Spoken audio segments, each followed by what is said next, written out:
Ladies and gentlemen, the President of the United States.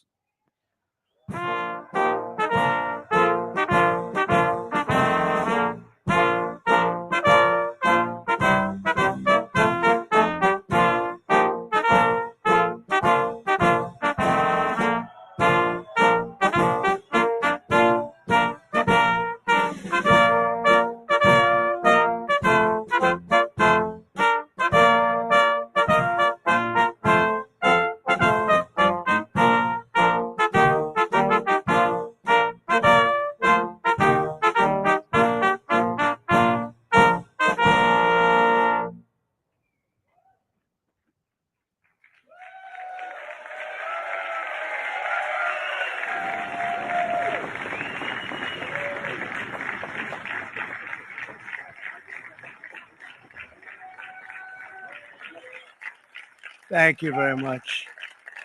Thank you. Nice crowd. What a good looking group of people. Well, we have some very, very good news today, and a lot of good things are happening for our country. Please sit down.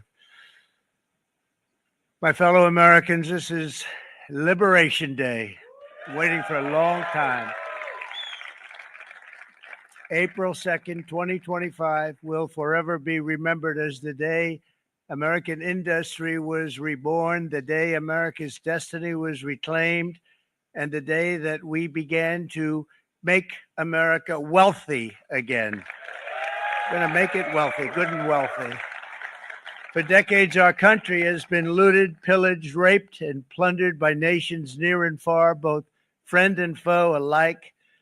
American steel workers, auto workers, farmers, and skilled craftsmen. We have a lot of them here with us today.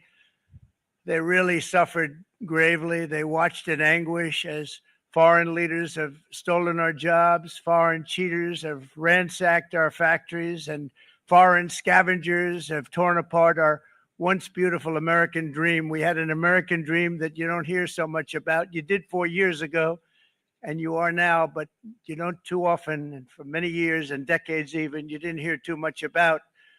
Our country and its taxpayers have been ripped off for more than 50 years, but it is not going to happen anymore. It's not going to happen. In a few moments, I will sign a historic executive order instituting reciprocal tariffs on countries throughout the world. Reciprocal, that means they do it to us and we do it to them. Very simple. Can't get any simpler than that. This is one of the most important days, in my opinion, in American history. It's our declaration of economic independence. For years, hardworking American citizens were forced to sit on the sidelines as other nations got rich and powerful, much of it at our expense. But now it's our turn to prosper, and in so doing, use trillions and trillions of dollars to reduce our taxes and pay down our national debt, and it'll all happen very quickly. With today's action, we are finally going to be able to make America great again, greater than ever before.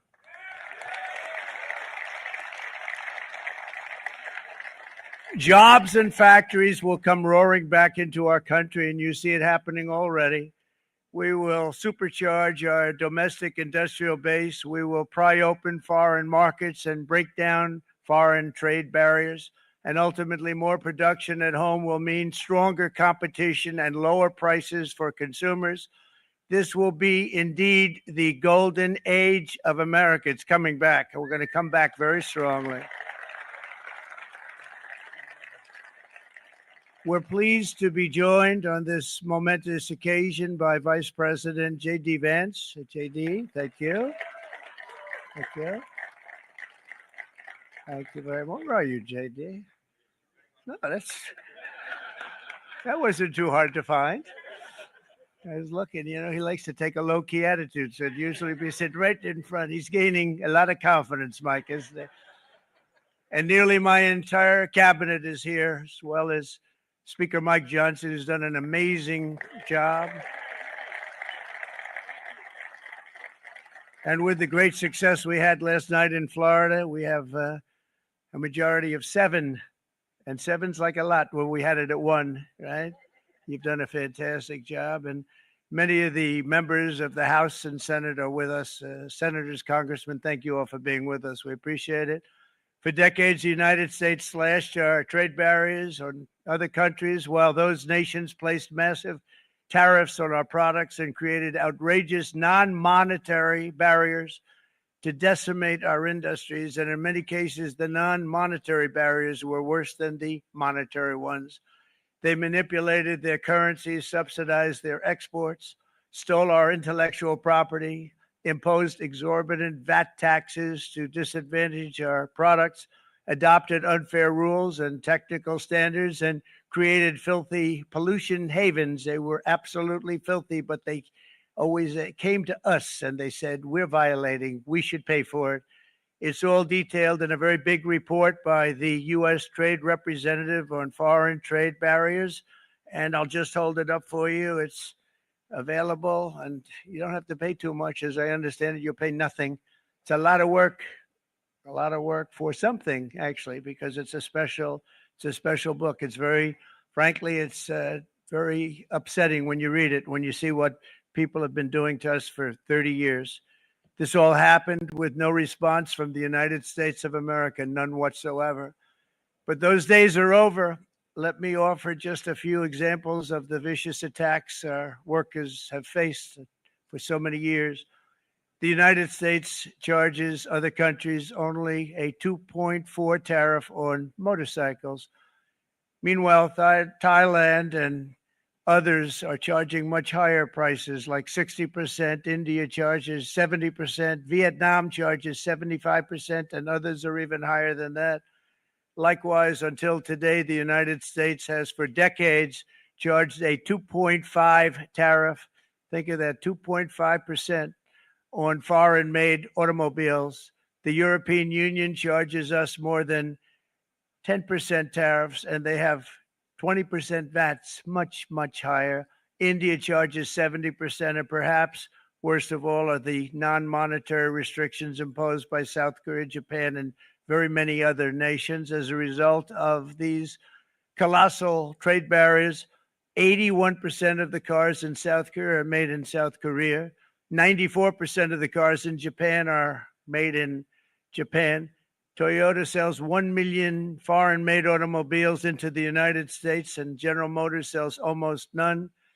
Ford sells very little. None of our companies are allowed to go into other countries. And I say that friend and foe. And in many cases, the friend is worse than the foe in terms of trade. But such horrendous imbalances have devastated our industrial base and put our national security at risk. I don't blame these other countries at all for this calamity. I blame former presidents and past leaders who weren't doing their job. They let it happen, and they let it happen to an extent that nobody can even believe. That's why, effective at midnight, we will impose a 25% tariff on all foreign-made automobiles.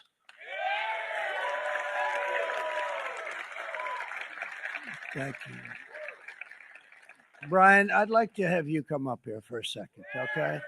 I just see him sitting. He's been a fan of ours, and he understands this business a lot better than the economists, a lot better than anybody. Brian, say a few words, please, would you? Thank you. It's a great honor to have you. Thanks. Thank you, Mr. President. I grew up just north of Detroit, Michigan, in Macomb County, known as the home of the Reagan Democrats. My first vote for president was for Ronald Reagan. I thought that was going to be the best president I ever saw in my lifetime until Donald J. Trump came along. I have watched my entire life, I have watched plant after plant after plant in Detroit and in the Metro Detroit area close. There are now plants sitting idle. There are now plants that are underutilized, and Donald Trump's policies are going to bring product back into those underutilized plants. There's going to be new investment. There's going to be new plants built, and the UAW members, and I brought 20 of them with me. They're sitting right over here. We support Donald Trump's policies on tariffs 100%. So, Mr. President, we can't thank you enough. And in 6 months or a year, we're going to begin to see the benefits. I can't wait to see what's happening 3 or 4 years down the road. Thank you, Mr. President. Thank you. What a great guy. He got it right from the beginning. He got it before almost anybody else. This group over there, they got it too. And, you know, we won the state of Michigan. We won almost all of them, but we won Michigan by a lot. And I want to just thank you all. The auto workers were fantastic. The Teamsters were fantastic. Everyone was pretty good, I will tell you. Thank you very much. I appreciate it. You're going to be very happy very soon. And you probably see what's happening with all of the, not only car companies, but car companies in particular. You see it with all of the ones they're moving, they're announcing day in, day out. You're seeing it.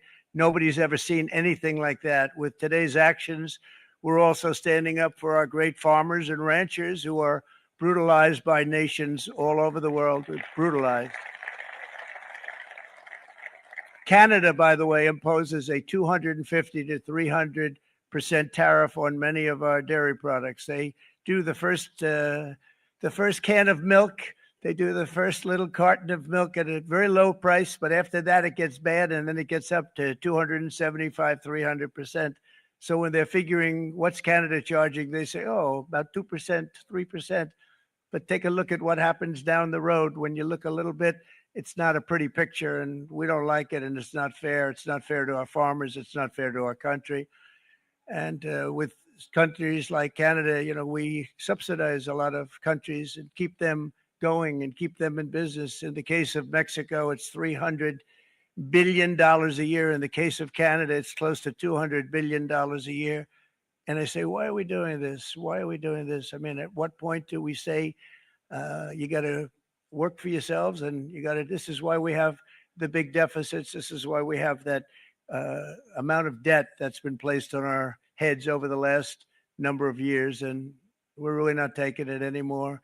Through non-tariff barriers, the European Union bans imports of most American poultry. You understand? They say, we want to send you our cars, we want to send you everything, but we're not going to take anything that you have. Australia bans, and they're wonderful people and wonderful everything, but they ban American beef, yet we imported $3 billion of Australian beef from them just last year alone. They won't take any of our beef. They don't want it because they don't want it to affect their farmers. And you know what? I don't blame them, but we're doing the same thing right now, starting about midnight tonight, I would say.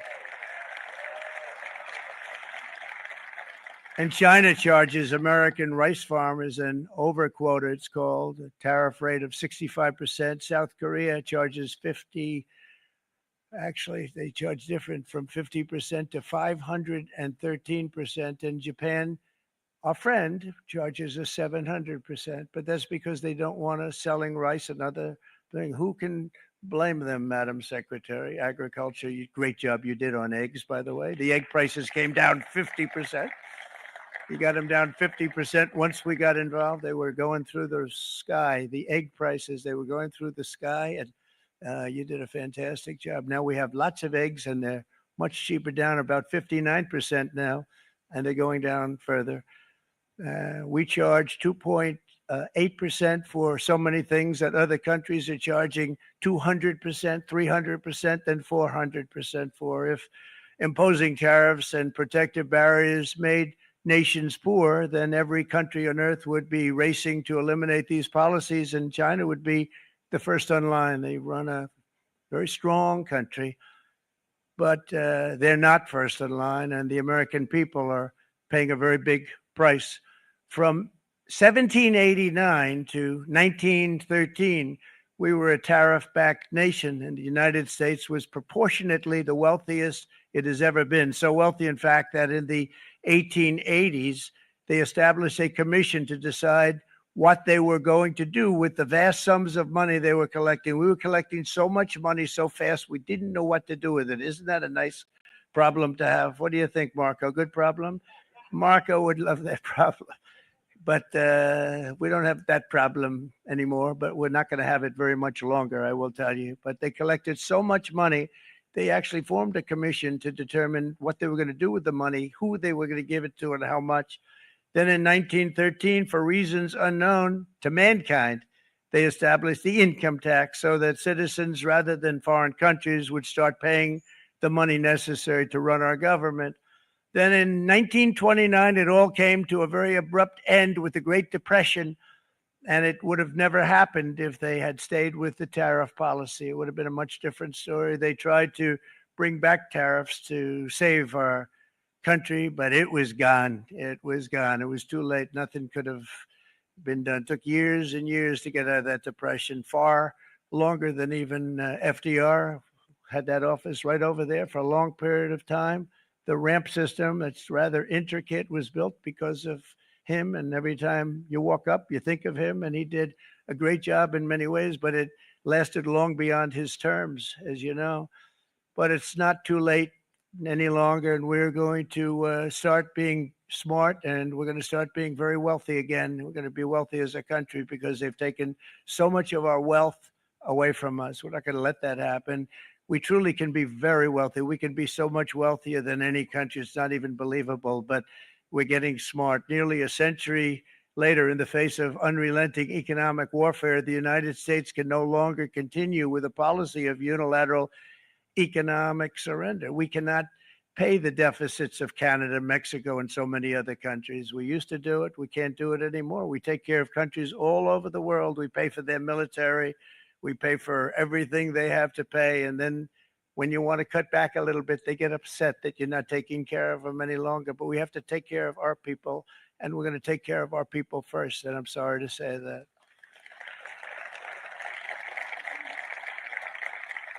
And today we're standing up for the American worker, and we are finally putting America first.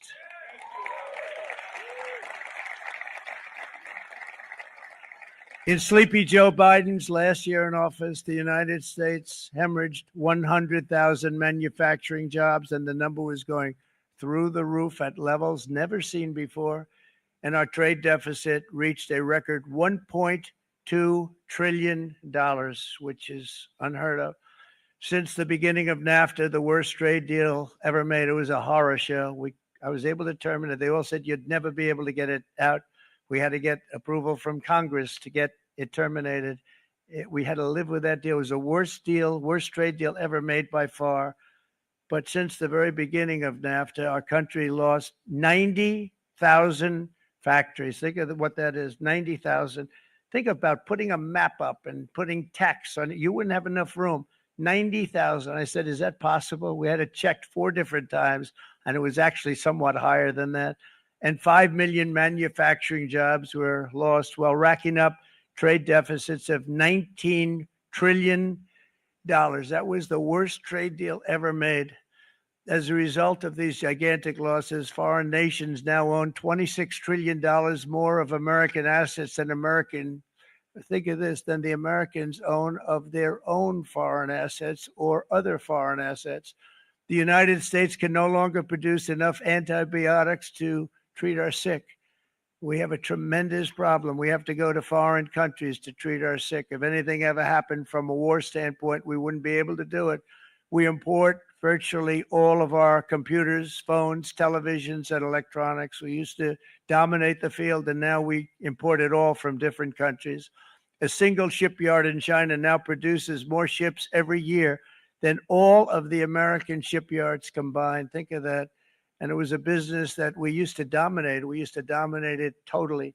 In short, chronic trade deficits are no longer merely an economic problem. They're a national emergency that threatens our security and our very way of life. It's a very great threat to our country. And for these reasons, starting tomorrow, the United States will implement reciprocal tariffs on other nations. It's been a long time since we even thought of that. We used to think about it a lot. We didn't think about it for many decades, and you see what's happened. For nations that treat us badly, we will calculate the combined rate of all their tariffs, non-monetary barriers, and other forms of cheating. And because we are being very kind, we're kind people, very kind. You're not so kind when you got ripped off with your salaries. My auto worker friends and my Teamster friends and all of the unions that typically voted Democrat, they're not voting Democrat anymore because worker, whether union or non-worker, they're for the Republicans now. That's what happened. But we will charge them approximately half of what they are and have been charging us. So the tariffs will be not a full reciprocal. I could have done that, yes, but it would have been tough for a lot of countries who didn't want to do that. I'd like to see the chart if you have it. Could you bring it up, Howard? This is our great Secretary of Commerce, Howard Lutnick. Thanks, Howard. So if you look at that, China, first row, China, 67%. That's tariffs charged to the USA, including currency manipulation and trade barriers. So 67%, I think you can, for the most part, see it. Those with good eyes, with bad eyes. We didn't want to it's very windy out here. We didn't want to bring out the big charts because it had no chance of standing. Fortunately, we came armed with a little smaller chart. So it's 67%. So we're going to be charging a discounted reciprocal tariff of 34%. I think In other words, they charge us, we charge them less. So how can anybody be upset? They will be, because we never charge anybody anything. But now we're going to charge. European Union, they're very tough, very, very tough traders. You think of European Union, very friendly. They rip us off. It's so sad to see. It's so pathetic. 39%, we're going to charge them 20%. So we're charging them essentially half. Vietnam, great negotiators, great people. They like me, I like them. The problem is they charge us 90%. We're going to charge them 46% tariff. Taiwan, where they took all of our computer chips and semiconductors. We used to be the king, right? We were everything. We had all of it. Now we have almost none of it, except the biggest company is coming in. We're going to end up with almost 40%. Lee Zeldin's working to get their approvals.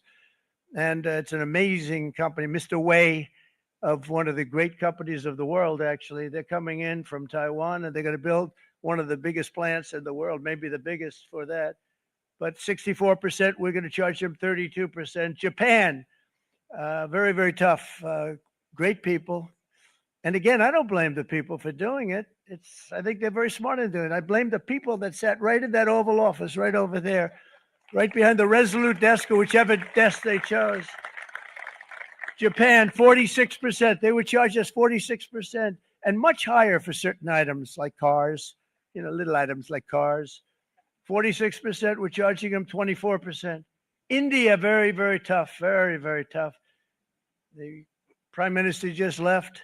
And he's a great friend of mine, but I said, you're a friend of mine, but you're not treating us right. They charge us 52%. You have to understand, we charge them almost nothing for years and years and decades. And it was only 7 years ago when I came in, we started with China and charged them. We took in hundreds of billions of dollars from China in tariffs. And they understood, honestly.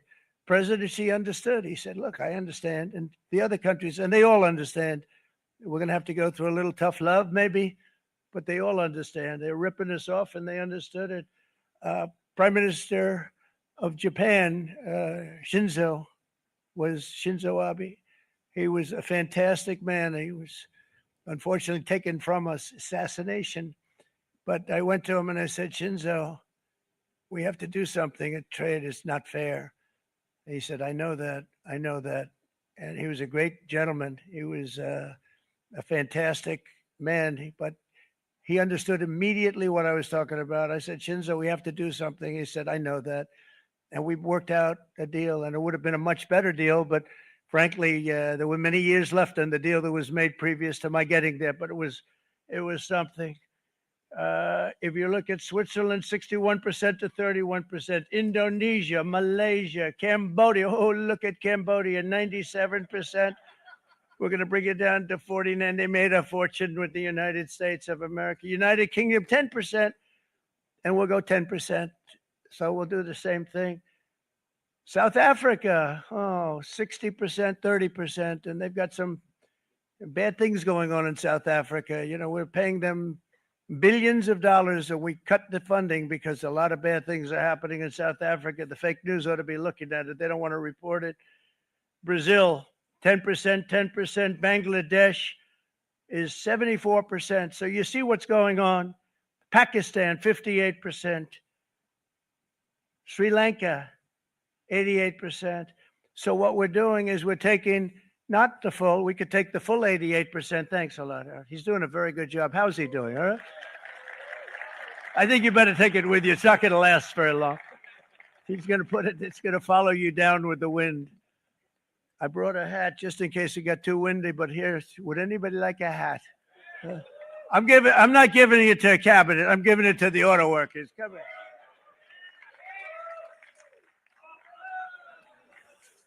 Thank you, fellas. Get it. That's it.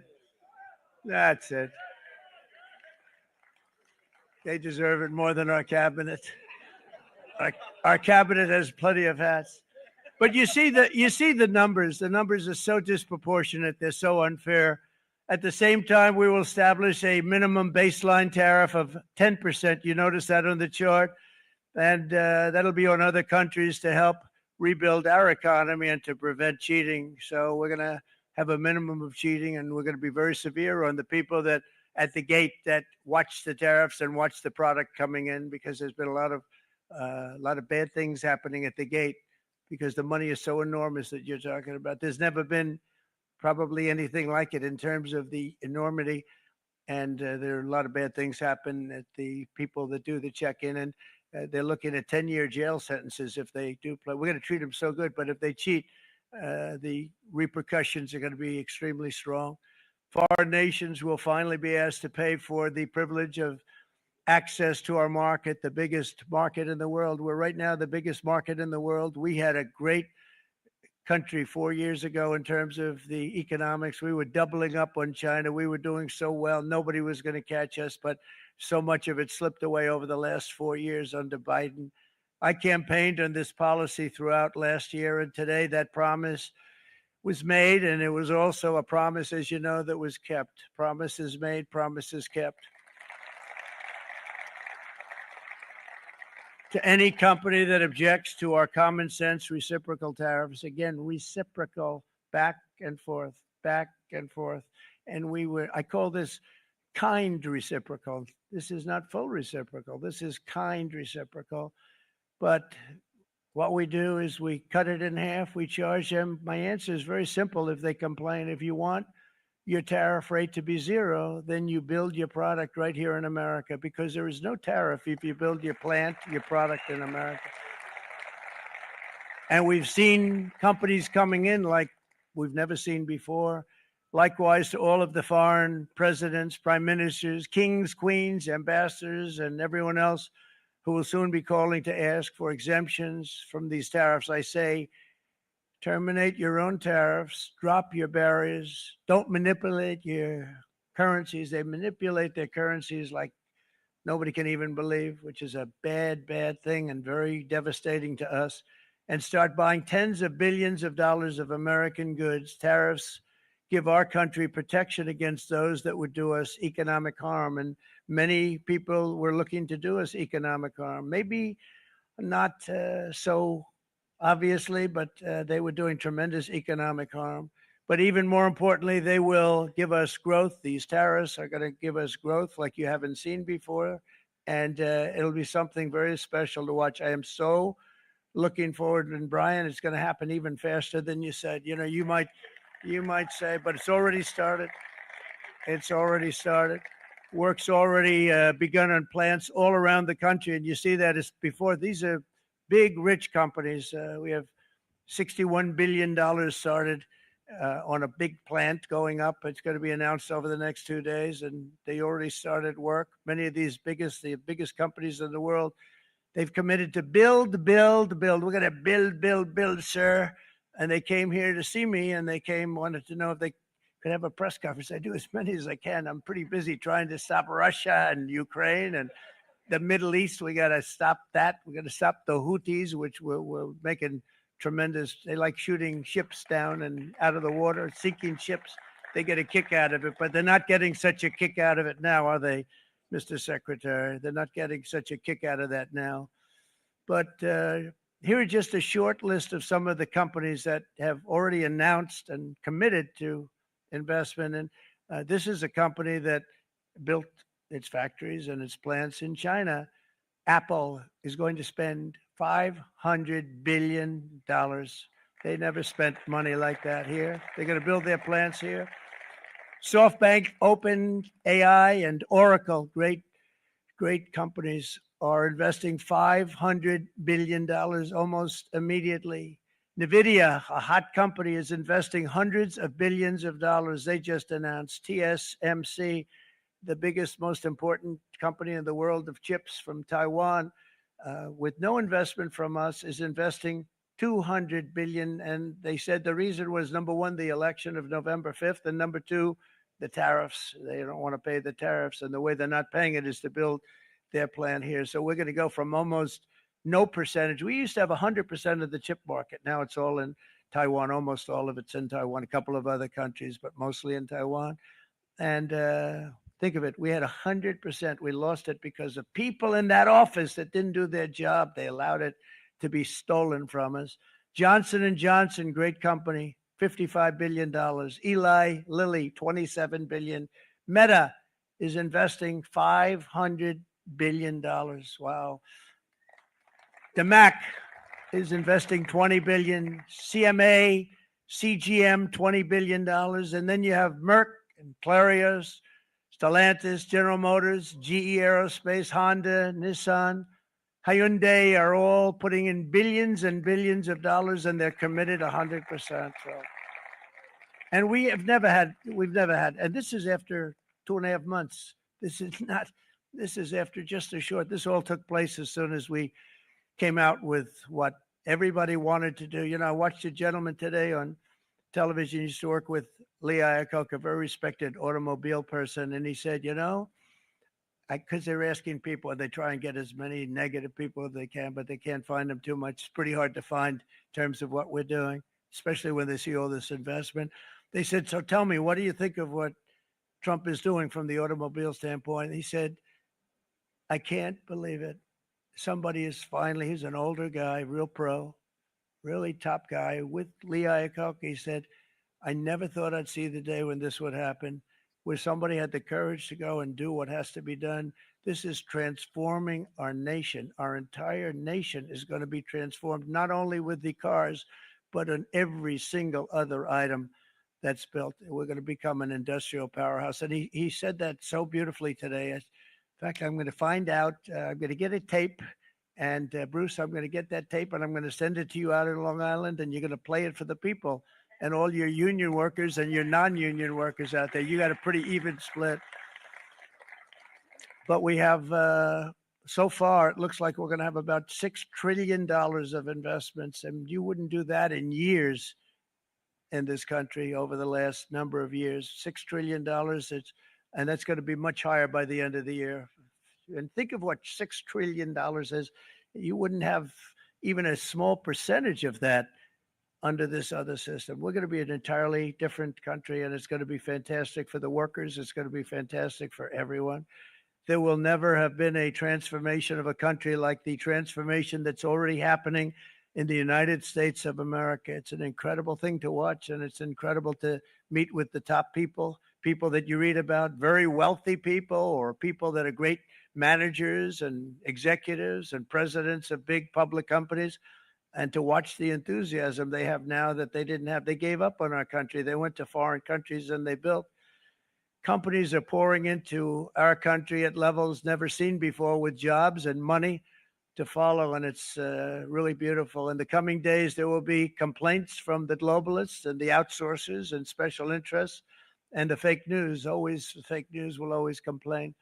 But never forget, every prediction our opponents made about trade for the last 30 years has been proven totally wrong. They were wrong about NAFTA. They were wrong about China. They were wrong about the Trans-Pacific Partnership, which would have been a disaster if I didn't terminate it. If I didn't terminate that, United Auto Workers, you would have had no jobs in this country. You would have had no jobs. It was all going to other countries. In my first term, they said tariffs would crash the economy. Instead, we built the greatest economy in the history of the world. And again, I have great respect for President Xi of China, great respect for China, but they were taking tremendous advantage of us. And I commend them for that. I say, hey, if you can get away with it, that's okay. But, you know, they understand exactly what's happening. And they probably, most of them are saying it's about time they did something. But and they're going to fight. They're going to fight fair. Everyone's going to fight. You know, it's like I say to the leaders, look, you got to take care of your country, but we have to start taking care of our country now. We can't do what we've been doing for the last 50 years. From the day of my election, the stock market went up in my first term 88%, with NASDAQ going up 155%, more than any president has ever had in any term in office, by far. And I think we're going to blow that away. And maybe the numbers won't show, but I think they're going to show much better than even those numbers. But what you're going to see is you're going to see activity, that empty, dead sites, factories that are falling down.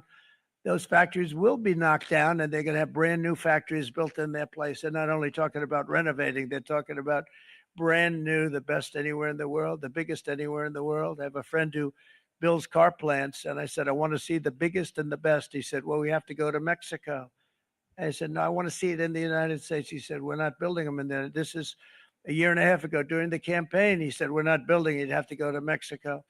When I was starting to decide to run, and I went to number one in the polls very rapidly, I want to say, like let's say in the first hour, and then shortly thereafter, it looked like I was going to win, and the fake news was saying, "Oh no, don't do this." What they don't know is if I didn't win, they would have really been in trouble, because nobody wants to read them anyway. But I tell you what, when it looked like I was going to win, I announced that I was going to be doing exactly what we're talking about today. Great consistency, actually, because I've been talking about it for 40 years.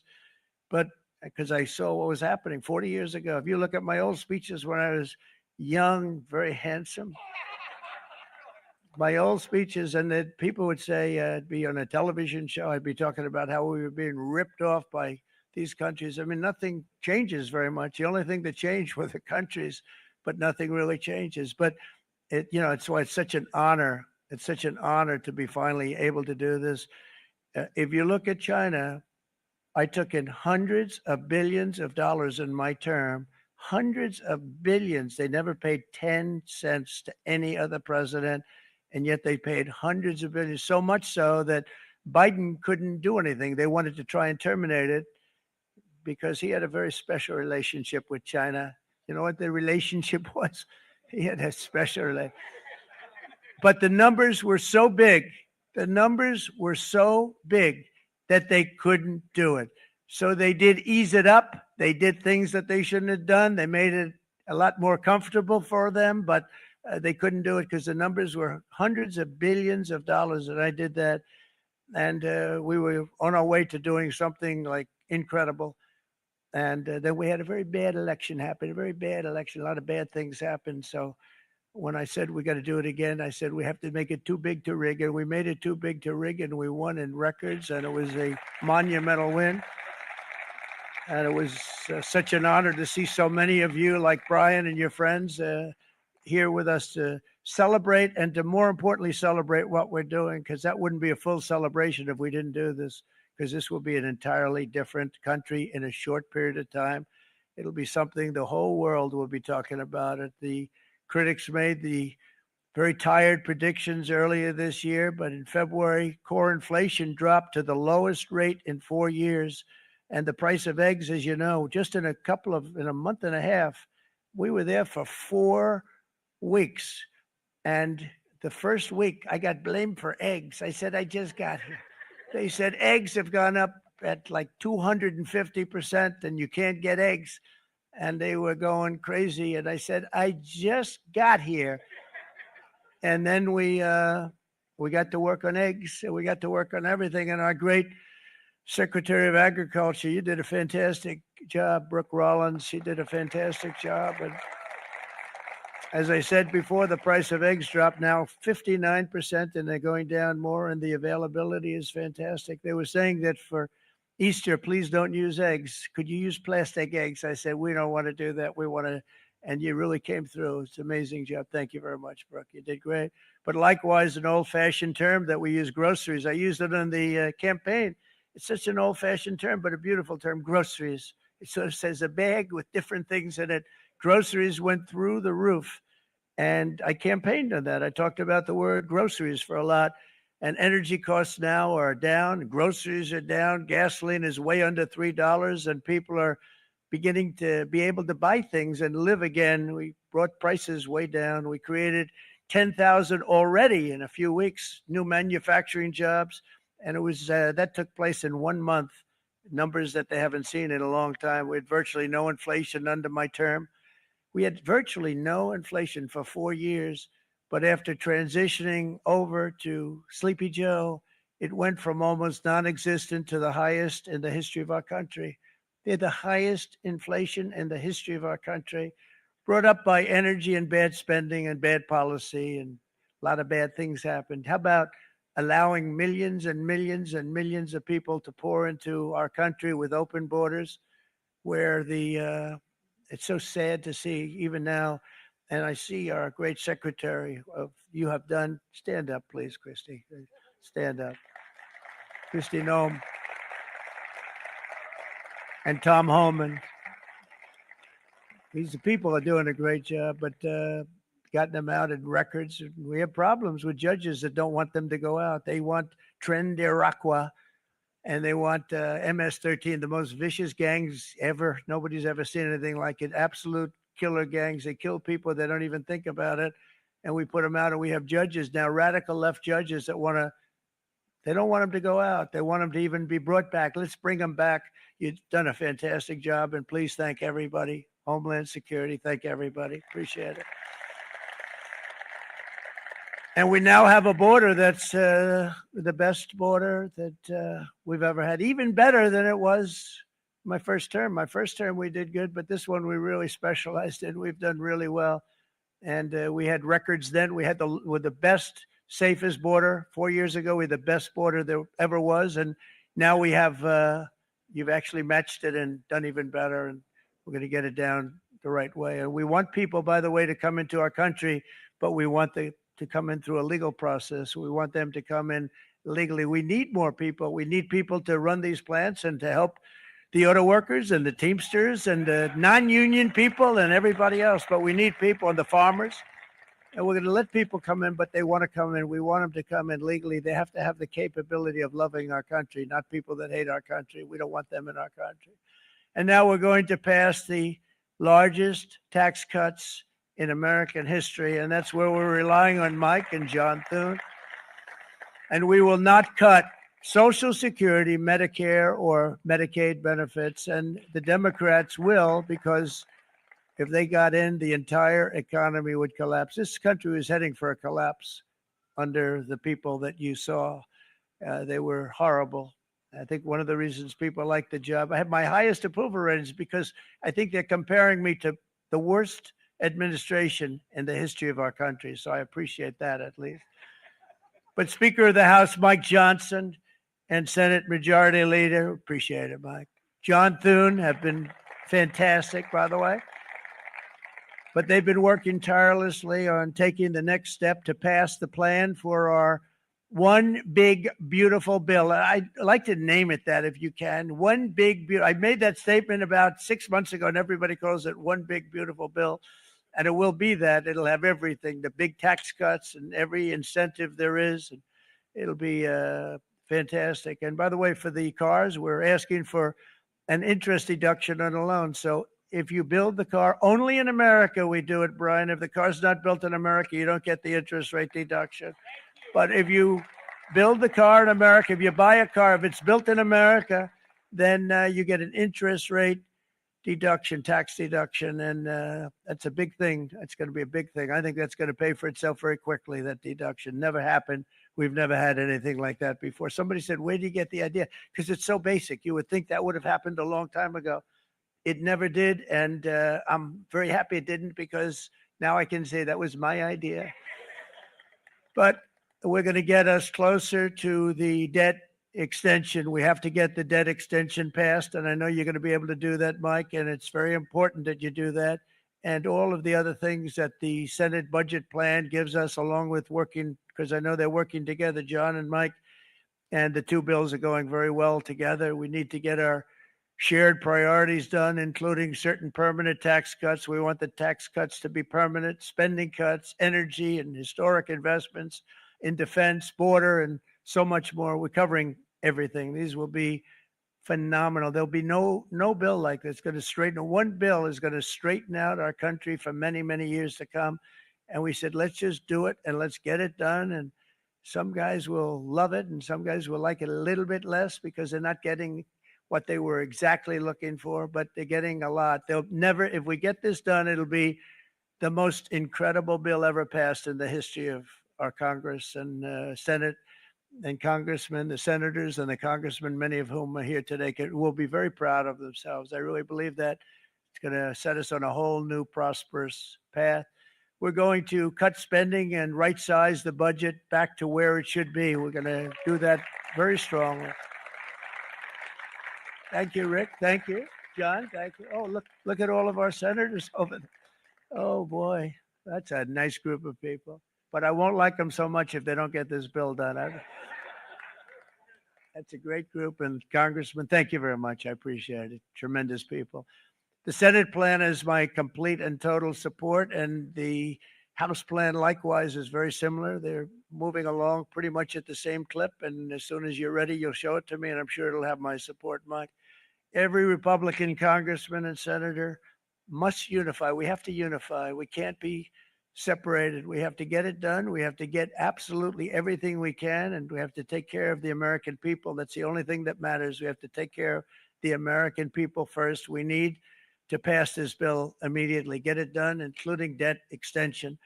From this day on, we're not going to let anyone tell us that American workers and families cannot have the future that they deserve.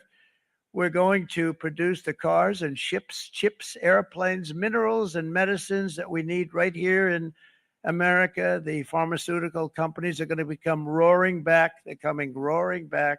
They're all coming back to our country because if they don't, they got a big tax to pay. And if they do, I'll be very happy, and you're going to be very happy, and you're going to be very safe. We're going to build our future with American hands, with American heart, American steel, and we're going to build it with American pride like we used to. We're approaching our 100th day as president and have been given credit by a lot of people, actually, even some of the fake news. Can you believe it? Which in this case, hopefully, isn't fake, for having done more in that time than any other administration in the history of our country in the first 100 days. I think we've had an amazing in terms of what we've done, what we've gotten accomplished. I'd like to see if we can get that war ended and another war from not starting in the Middle East.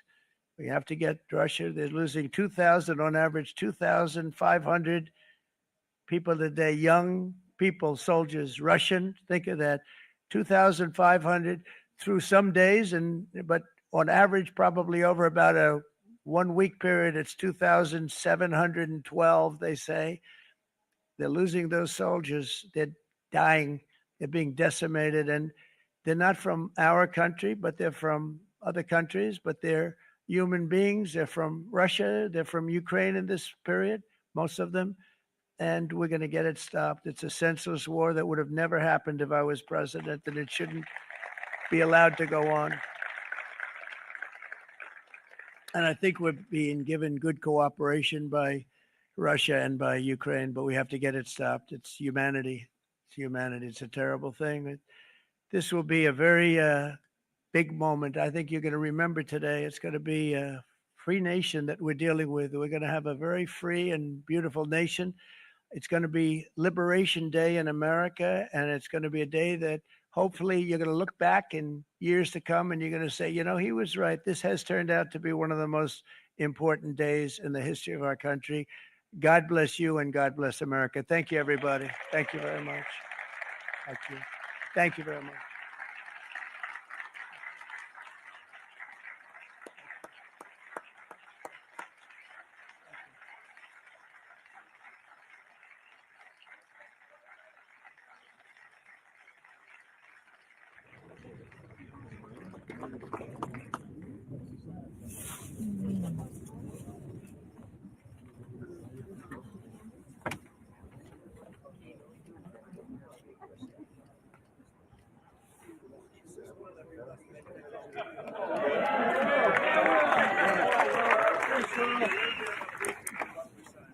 Good afternoon, y'all. We have two documents prepared for the president's signature today. One closes what's referred to as the de minimis loophole with respect to imports from the Not even Hail Mary. The other is the big one, is the reciprocal tariff executive order that the president just spoke about at length. This is obviously a huge deal, and it's been an honor to be part of the team getting there.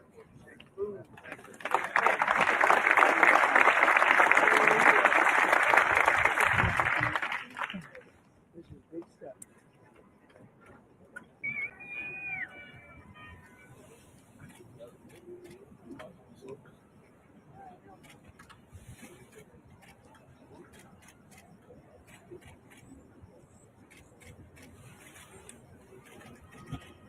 That's a 10.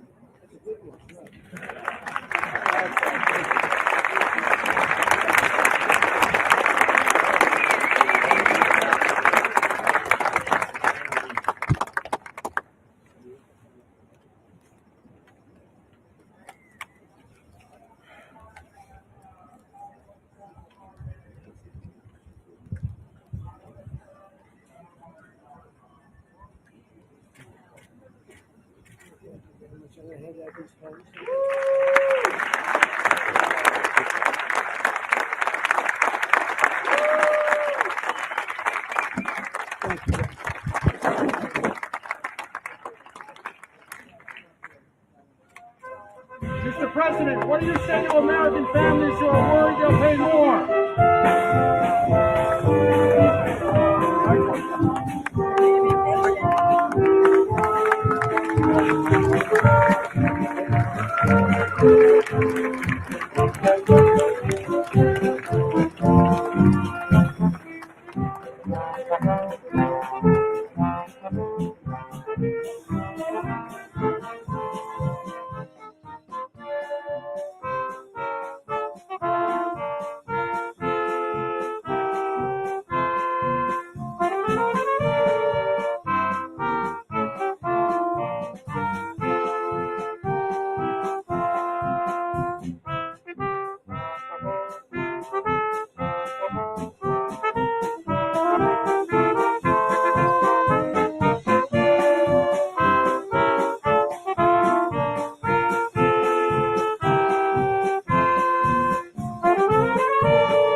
I know that. And he was a great gentleman. He was going to be rich, and they deserve it. And this is happening today because of President Trump. MTG, I understand that in the Senate, and I think it was McConnell and a couple of senators were trying to team up with Democrats and pass a resolution. It had no legislative meeting, but to basically reverse some of the tariffs that President Trump is talking about. What, and this is Mitch McConnell, the former leader in the Senate. What is your sense of the kind of the Republican establishment on Capitol Hill? How are they greeting this? Well, we know Mitch McConnell's not a Republican. He's a Democrat. He doesn't serve America or the state of Kentucky. He serves probably the country that his wife is from, China.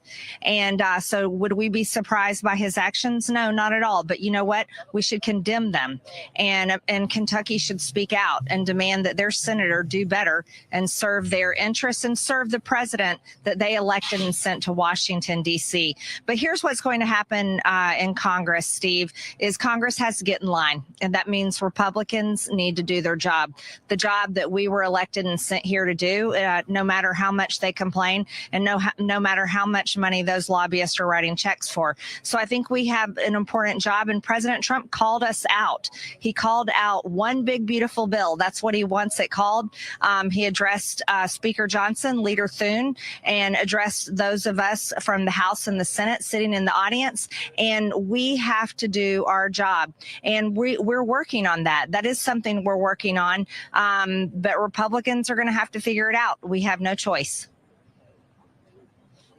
What's your anticipated with just now? If you had to put you're a pretty good guide about not telling people what they want to hear, but what they need to hear. The one big, beautiful bill, all the work that still needs to be done. You would anticipate us voting on that sometime in the summer or beforehand?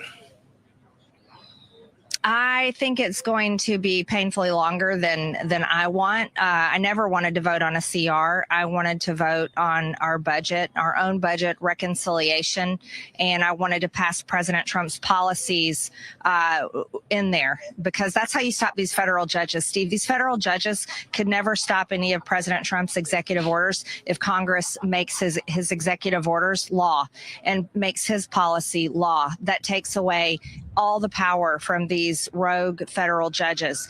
And, I looked at my colleagues sitting there, members of Congress and senators, and I said, well, we have a job to do, and I think this is going to be painful. And I think it is going to be painful. Look at Congress completely got derailed this week and sent home when we should have continued working and passing bills that the American people want to see passed.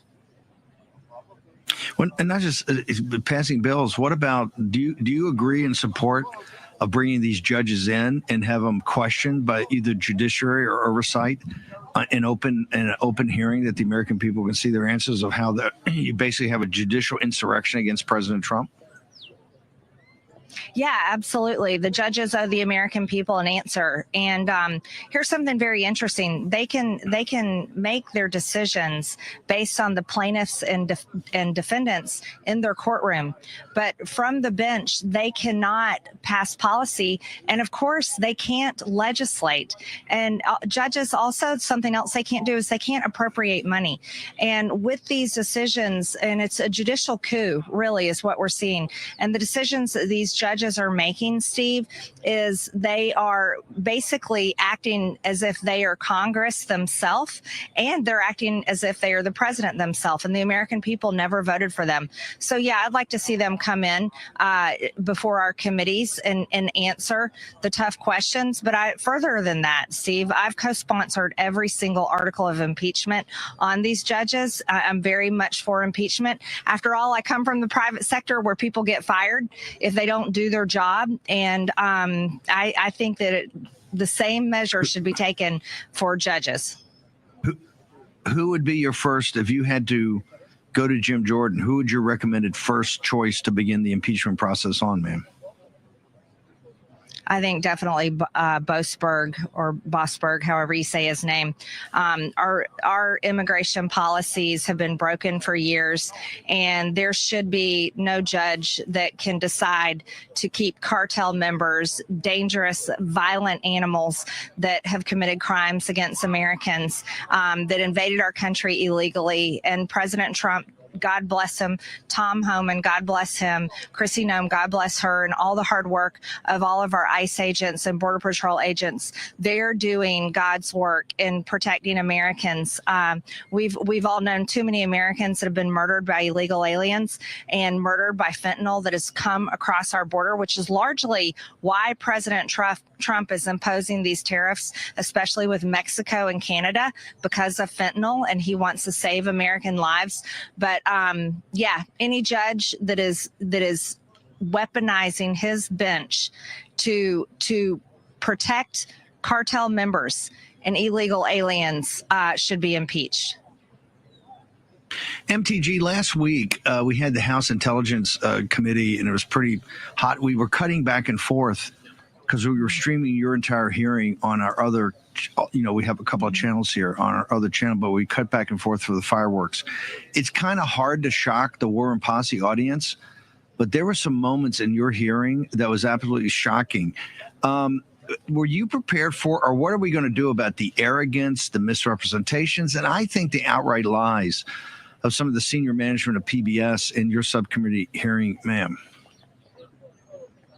Yes, we're still working on that. As a matter of fact, we've gone back through their testimonies that were under oath and have identified dozens of lies that they told our committee. And we plan on publishing that report, Steve. So I think your audience and the War Room Posse will be very interested in that. And I think the American people deserve to know. PBS and NPR are going to be completely defunded, but we're going to have to go bigger than that. I'm also interested in corporate public broadcasting, the arch parent company, looking at Voice of America and some other organizations, USA, GM. We're doing a lot of investigating and look forward to unveiling that in the future. That's the platform Carrie Lake and others over right now. I just want to make sure that we got this right, because I think we're making news here now, because our audience thought this at the time. You're saying you and your staff have gone back through the transcripts, and since it was under oath testimony, you believe you've seen dozens of times where they've not told the truth under oath, which I guess we would call perjury, ma'am? Yes, that's right. We've gone back over that. This is extremely important. These are organizations that are funded by the American taxpayers, and we take that very serious. Congressman Green, where can people get you on social media and also your website? Rep MTG is my official office social media, and Green with an E on the end, green.house.gov is my website. Congressman, happy Liberation Day. Glad you could join us. Thank you, Steve. Happy Liberation to you. Thank you, ma'am. Thank you. I'm serious. I think when it comes time to doing the national holiday around President Trump, it won't be his birthday. It'll be today. It'll be Liberation Day. Culmination of, I don't know, 40 or 50 years of Donald Trump's life. If you go back and look at the original interviews he was giving at CNN at the time, where he would talk to the business press, this was always trade deficit. This was always top of mind. Remember, we just started having a negative trade deficit in 1974, but he was on this. There were two people that were on this from the very beginning: the late, great Lou Dobbs and Donald Trump from the 1980s. Relentless. And today in the Rose Garden, absolutely, completely historic. Spencer Morrison is an expert. I would say probably the expert on this. He's going to join us for the next couple hours, go through it about exactly how historic it was. Having sit through a number of President Trump's speeches and co-written a couple of three, this was one for the books. Completely historic. The delivery, the stagecraft, the power and meaning that President Trump gave it, and the feeling. You knew this came. This is a deep part of him, of what reason he's ran for this entire office in the first place. This is one of the central tenets of Trumpism. And the core is about America first and American citizens first. Short commercial break. Return to the war room in just a moment.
Here's your host, Stephen K. Bannon. Welcome back. Look who's in the neighborhood. The Viceroy joins me, Mike Davis. I'm going to get back to Spencer in a moment in the Liberation Day speech, the whole event. It's a historic day, folks. Take your number 2 pencil out and put it in your diary. 2 April in the year of our Lord 2025, a historic day when President Trump, when we finally get around to getting a national holiday around his birthday, it won't be his birthday. It'll be Liberation Day. This will be the day that will be most resonate about President Trump. Also, gold was 31.95. Is that 3,000? What was it? 31.90. 31.90. Remember, we're not here to talk to you about the price of gold. It's about what's driving the purchase of gold. In fact, the Financial Times today didn't have a chance to show it.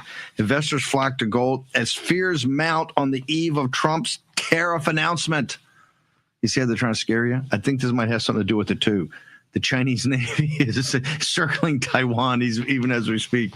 We'll get to all that. That's one of the reasons Trump wants to bring the factories back, starting with the chip factories. Let's get them back over here so the CCP can't grab them. You see what happens when I get back from out west and back into the war room? You don't know who's in the neighborhood. Mike Davis. First, I want to talk. There's huge news that we're going to get to.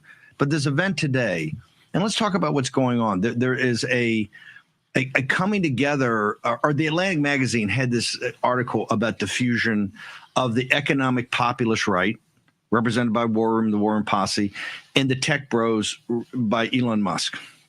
And they use this concept called fusion. And I said, we're not fusing together. we're actually a coalition, sometimes on you know, a very jaundiced eye coalition on each other. But they said, Atlantic said the tech bros are eventually going to win.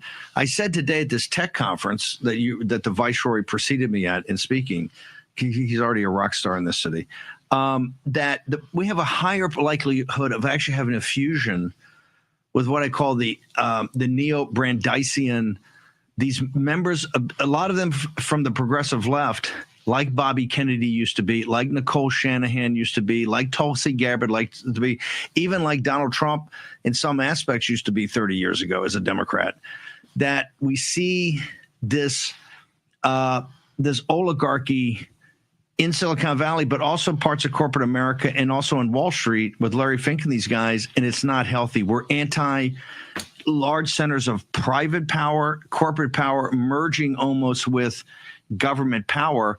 And we are much closer to some of those people on the left in this fear of this than the tech bros who don't want any restraints put on it whatsoever. Yeah, Trump brought the realignment. He brought the populist right with the populist left, and he's realigned the parties. And we saw that in President Trump's first term when he brought the FTC lawsuits against Meta to hold them accountable for their market abuses where they're censoring. Everybody forgets this. I get it because there's some huge. President Trump's Justice Department right now is absolutely magnificent with the team that he's put over there as being, antitrust to make sure we don't have concentrations of power.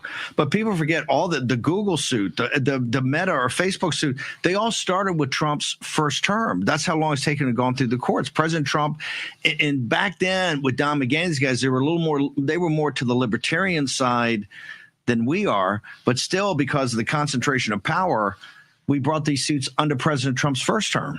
Yeah, I mean, that's why I started the Internet Accountability Project to hold the trillion-dollar big tech monopolist accountable, Google, Amazon, Facebook, and Apple, for crushing competition, shuttering small businesses, and canceling conservatives and others with whom they disagree. And that included President Trump. He got deplatformed. Big time. He got deplatformed from every one of these platforms. And remember Mark Zuckerberg. He spent $400 million chasing President Trump out of office in 2020. If Mark Zuckerberg would not have spent that $400 million, President Trump would have been in office and he would not have been facing that unprecedented at least lawfare. 2 states, Michigan and Wisconsin, you absolutely can point to where the Zuckerbucks. I mean, Zuckerberg to me is a criminal, and there should be a criminal investigation going on about Zuckerbucks in the 2020 election. Should there not? Yeah, look, Mark Zuckerberg rigged and stole the 2020 election, and that's why President Trump got chased out of the White House. It's why he faced 4 years of unprecedented Republic-ending lawfare. He would not have faced that if he were in the White House. And by the way, the stealing of that also led then, of which Facebook and these oligarchs supported because they drove the news cycles, all of President Trump's indictments, President Trump's, where they wanted him to go to prison for 300 years, your great fight. They drove remember in Colorado, those crazy judges wanted to take Trump off the ballot. All the social media platforms were driving that story all the time. They drove every story to try to destroy President Trump and the MAGA movement.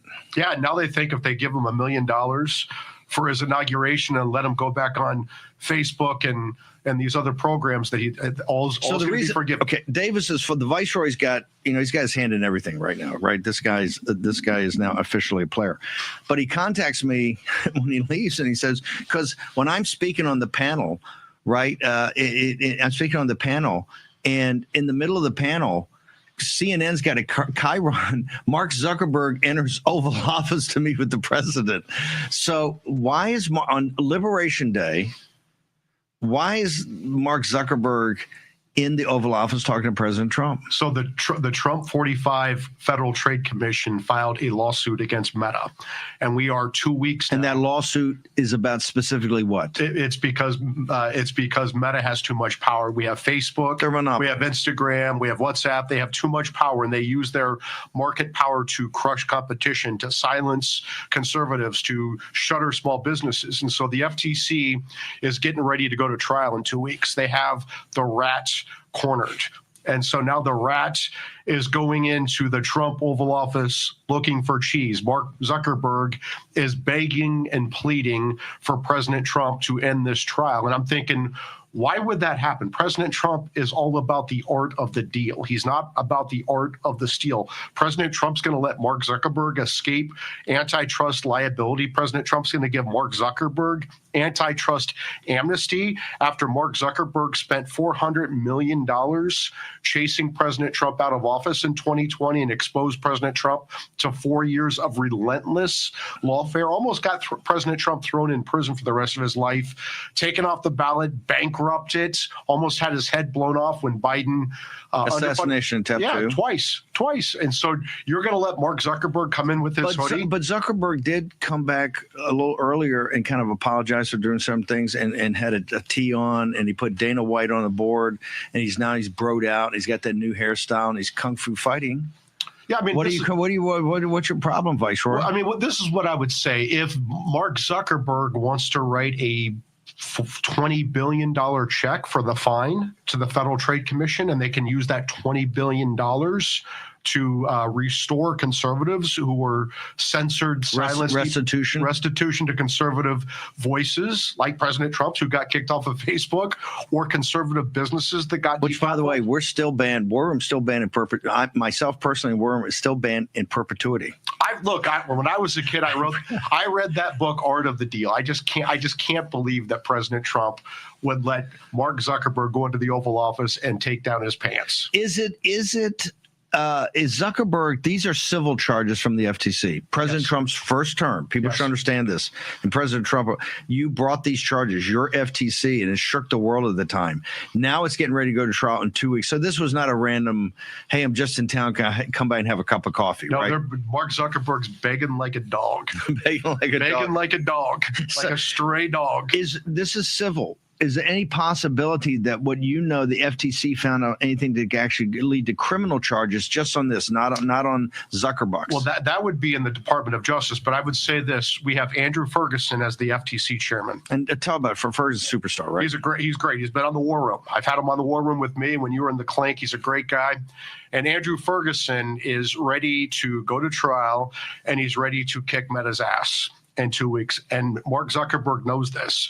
And Joe Kaplan, who donated to Joe Biden in 2020. Kaplan would be the rhino that is now the face of Facebook, the Republican-controlled opposition that's supposed to make us feel better, right? Is he still Republican? I don't know. I'm sure he's not. I mean, sure he's. He hasn't been. Those Republicans are really Democrats. But I mean, he's supposed to be from a Bush administration or something. I remember him from the Bush administration. Yes, that's what they hired him. He's definitely a Bushy. Yes. And he donated, Joel Kaplan donated to Joe Biden. Mark Zuckerberg spent $400 million chasing President Trump back to Mar-a-Lago. Stole it. Yeah. So you think a criminal would have been, they were referred it over to DOJ, and we may see it there on these charges. We could, because President Trump actually has a good Justice Department this time, led by Attorney General Pam Bondi, and not a weakling like Bill Barr. So and the antitrust division. Gail Slater is tough. She's running look. President Trump has the antitrust dream team to finish the job that President Trump started in the first term, with Gail Slater running the antitrust division, with Andrew Ferguson as the FTC chair. They are ready to. And Omid, her deputy. Omid Sefi. Their antitrust is pound for pound. I'm a huge fan of Lena Khan's and a huge fan of the folks over there. But this is kind of a seamless transition, both at FTC, because they had the other FTC guy there today, Mark Metter. Mark Metter, who gets confirmed next week. Yeah. This is, I said today, people are policy. How can he criticize President Trump for kowtowing to the oligarchs when he's put in probably the toughest group of hombres we've ever seen in a Republican administration? Yeah, I see Josh Dossey's reporting in the Wall Street Journal that they've had 3 meetings at the White House. They're in the Oval Office begging like dogs for this trial to go away. And I guess I've never known President Trump to feed stray dogs. And so we'll see. Well, as you know, the Viceroy is a maximalist, right? That's how you've gotten so quickly so far. And President Trump, like today, I would have liked to seen the maximalists on the reciprocal, but what he did was brilliant. He laid out the case of how they're ripping us off and then went about halfway and said, guys, you got a choice. Either bring it down radically or I'm going up. Do you think that there is a possibility that President Trump would at least not go to trial here and not see this through the bitter end? Because we got to get control. There's no check, even at $20 billion. It doesn't take care of the central problem, which they are an absolute monopoly and use monopolistic power for even non-economic reasons, for political reasons. Well, you would need a $20 billion check along with a consent decree that makes it where they cannot use their market power to crush small businesses, crush competition, crush conservatives. That has to stop. And we are 2 weeks away from trial. We're going to get that result at that trial. So why would we give away our negotiating strength 2 weeks before trial? Andrew Ferguson is ready to go to trial. Sure. Mark Zuckerberg is crying like a little bitch in the Oval Office today. People should know with an Omid. And people say this. I mean, Trump's got Google in the federal court in Northern Virginia and in the federal court in D.C., both on what their sales engine, their ad sales engine, and their search. I mean, the two hearts of the business. Yep. Search and ad tech. Search and ad tech. And he's written, and I'll put it up on the site, he wrote a preamble on the remedies phase that really lays out the antitrust philosophy of President Trump and MAGA. And it's quite brilliant how it's almost like poetic the way he wrote this out and tied it into the Google of how we're going, how President Trump and the MAGA movement are going after the monopolistic power. After President Trump in his first term took the bold moves of going after the Meta, going after Google, going after these trillion-dollar big tech platforms, we have the rats cornered after 5 years. Can you, I've got Spencer Morse, I'm going to get back to because the speech today was magnificent. Can you hang on? Yep. We're going to take a quick, the reason is I want to get up to speed on all the judicial. MTG was at the White House. She's going crazy saying these judges should be coming in like next week to do be fully reviewed by the Judiciary Committee. I want to know where we stand with and she called it a judicial coup as a member of Congress. I'm so the insurrection, but I guess she's taking it even further. The Viceroy, Mike Davis, is with us. Spencer Morrison is also with us. Mike's in the house. Spencer joins us by Skype. It's Liberation Day, the 2nd of April in the year of our Lord 2025. Back in a moment.